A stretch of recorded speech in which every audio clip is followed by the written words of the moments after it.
নির্দিষ্ট রোজগারের ভিত্তিতে যে পরিবারগুলো চলে এদেরকে শেষ করার জন্য স্মার্ট মিটার জোর করে লাগাচ্ছেন। আমি আপনাদেরকে জনগণকে বলছি যে এই যে আইন আছে এই ইলেকট্রিসিটি অ্যাক্টে এটা অপশনাল, এটা ম্যান্ডেটরি নয়।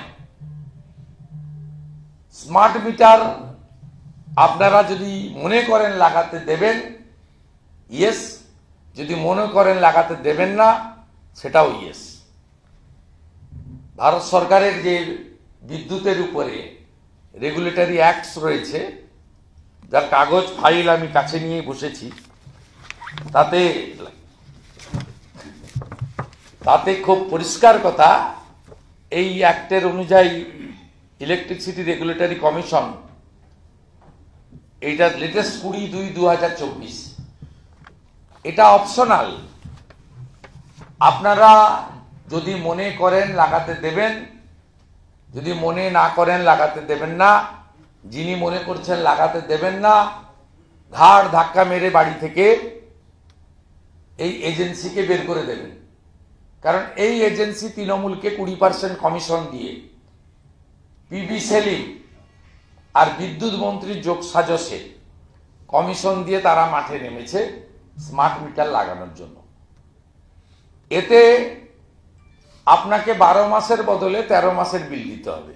9 তারিখে বিধানসভা অধিবেশন শুরু হলে ভারতীয় জনতা পার্টির বিধায়করা এই বিষয়ে বিধানসভায় যদি সুযোগ পাই, কারণ প্রত্যেকটা সেশনে বিরোধী দলনেতাকে প্রথম দিনেই সাসপেন্ড করে দেওয়া হয়, নইলে পশ্চিমবঙ্গের উজিরে আলা সম্রাজ্ঞী বিধানসভায় আসতে অসুবিধা হয়। অতএব আমরা আমাদের আওয়াজ তুলব, ওই রেজ আওয়ার ভয়েস, আমাদের যে প্রপার ফোরাম আছে বলবো। আমি শুধু শহরতলির জনগণকে, এখন গ্রামে যাইনি, গ্রামে গেলে তো তাড়া করবে।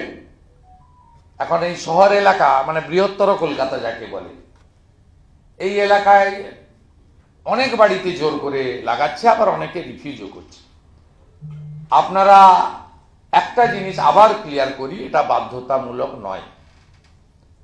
আর আমরা এই বিষয়ে ভারতীয় জনতা পার্টির পক্ষ থেকে সচেতনতামূলক প্রচার, আলোচনা, প্রতিবাদ, প্রয়োজনে প্রতিরোধ আমরা করব।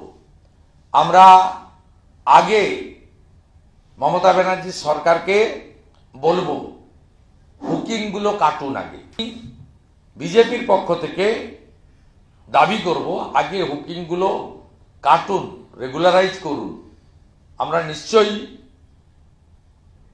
এই বেআইনি কাজকে সমর্থন করি না, করব না। তারপরে স্মার্ট মিটারের নামে মানুষের উপরে এই অর্থনৈতিক বোঝা চাপিয়ে আপনাদের যে রাজ্যের দৈন্য দশা, এই দৈন্য দশা মেটানোর চেষ্টা করব।